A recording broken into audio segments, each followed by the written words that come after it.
But the Tulsa King I watch.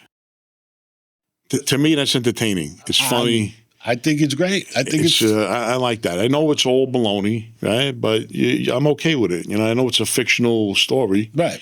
I know a lot of incidents over there are not true, right? But I like it because I have a little knowledge with Tulsa, and I look back and I go, I remember when I lived there for a year. I was only there for a year. When I think about it, there was an area called Jinx.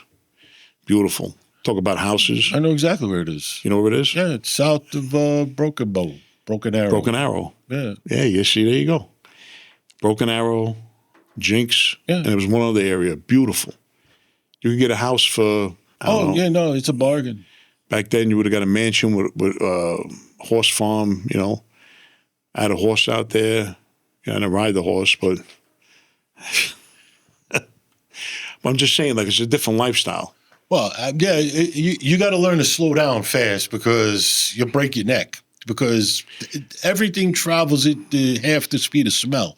It's just, once you get outside of a major city, it's a whole lifestyle adjustment. Well, bro, you know what the night out there was? Outback Steakhouse. That's like the night out. You just had an Outback Steakhouse? Yeah. When I was in Texas, but they didn't have it. They had none of it.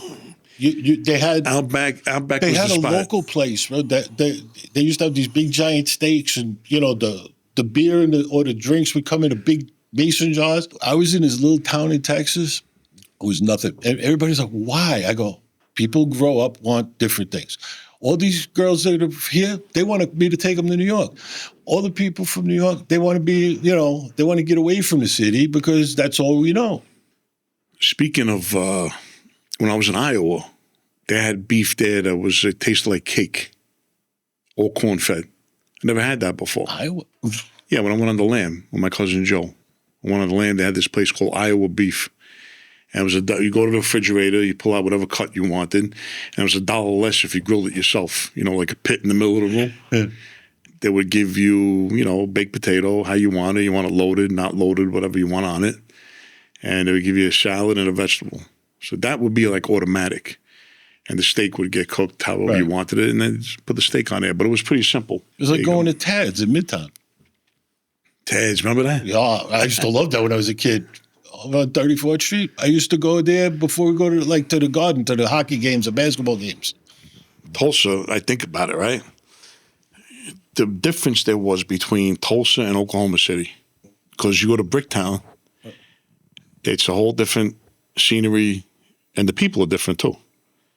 There's a difference. There's a difference with like just like New York. Like if you go to like uptown, downtown. It's like the people in Manhattan, they consider themselves the real New Yorkers, where people from the outer boroughs or outside the city limits, they're like secondary citizens because, you don't live in the city. Not Manhattan. You don't live in the city. You don't live in the city. Oh, you live in Brooklyn. Oh, but you don't live in the city. Yeah, but today Brooklyn's hot. It's a hot place to be. Yeah, no, they turned that around.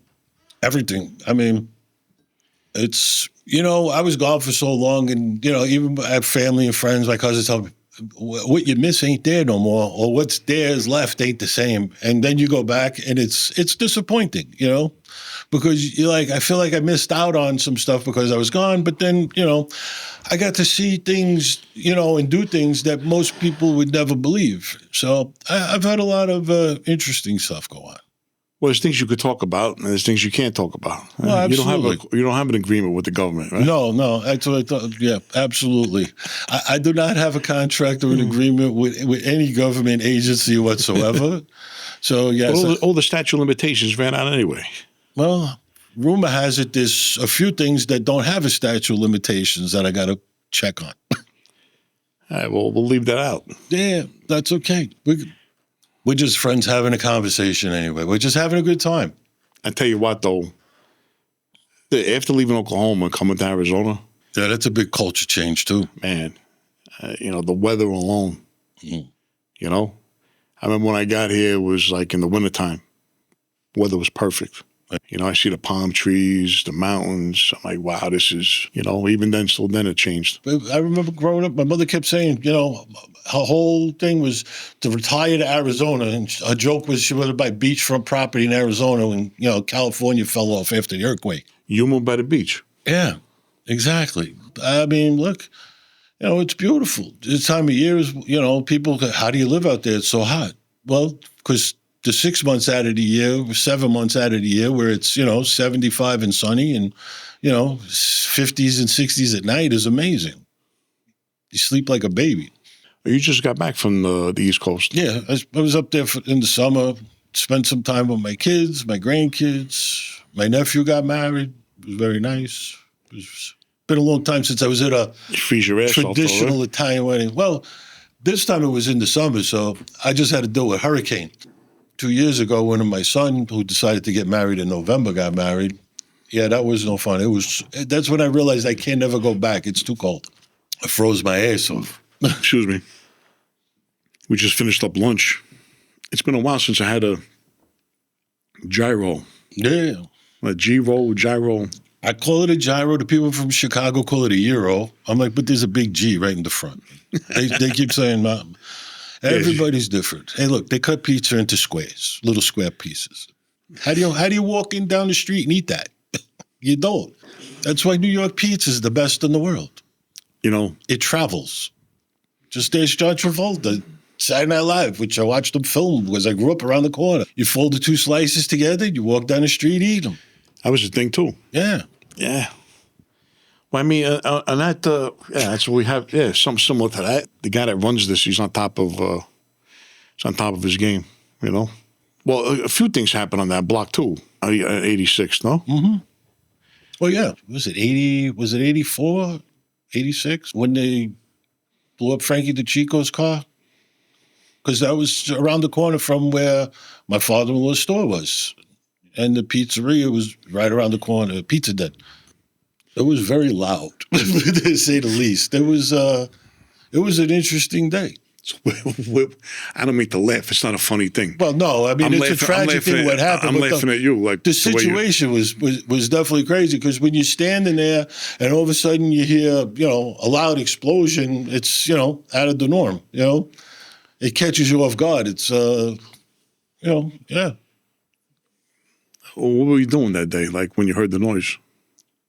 I was talking to somebody who was standing out in front of the pizzeria on the corner of 86th Street, which is around the corner from where that happened. That was out in front of the club they had around the corner. The one, they've used it in a couple of movies. If you go downstairs, there's like a pool hall and a bar. I don't remember the name of it, but.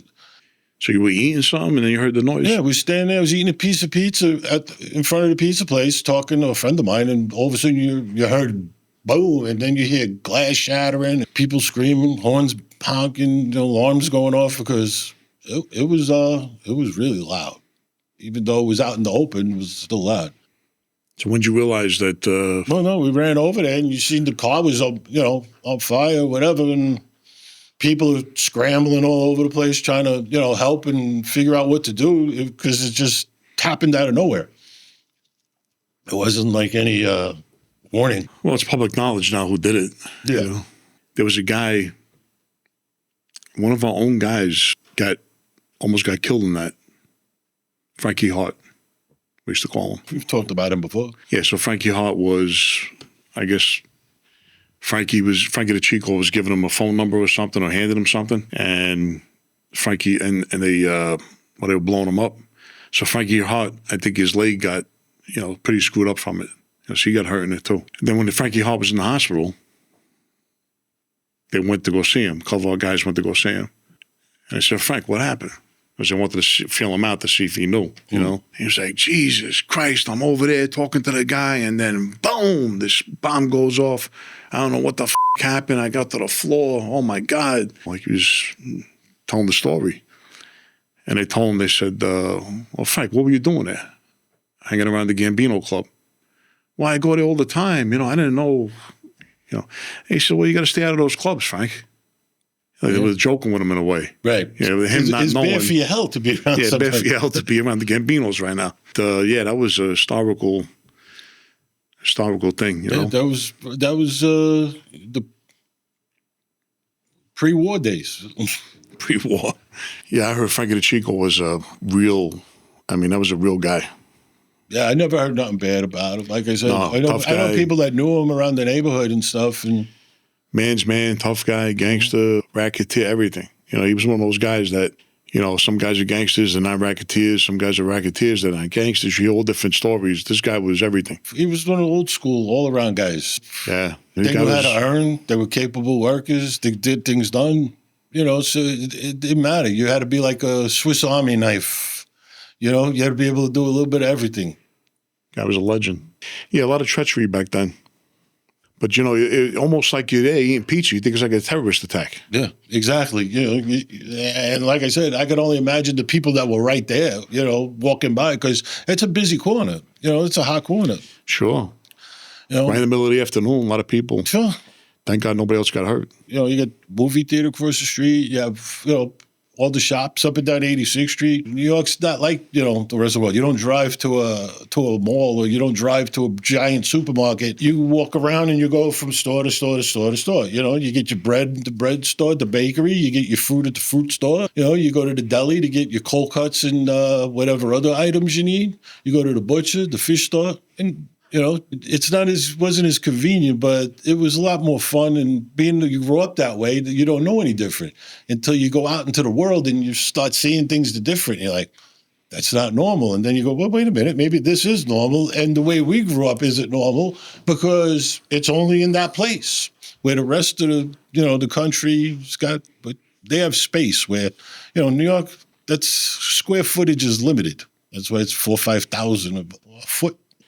Yeah, but I tell you, back in the neighborhood, your neighborhood, like I said, I got a lot of history back there. You know, I'm kind of holding off going on into because, you know, I want to stay downtown first, like, right. You know, on Mulberry Street, because there's so much to cover there. Uno, shout out to my Usos, killing bills like Uma. Balls travel from Pluto, big truck soprano, gabagool and prosciutto, kicking ill like judo, judge and jury like Judy. Hoes think they knew me, flows flow through me. Nike gray hoodie, contemplating money, bees swarming like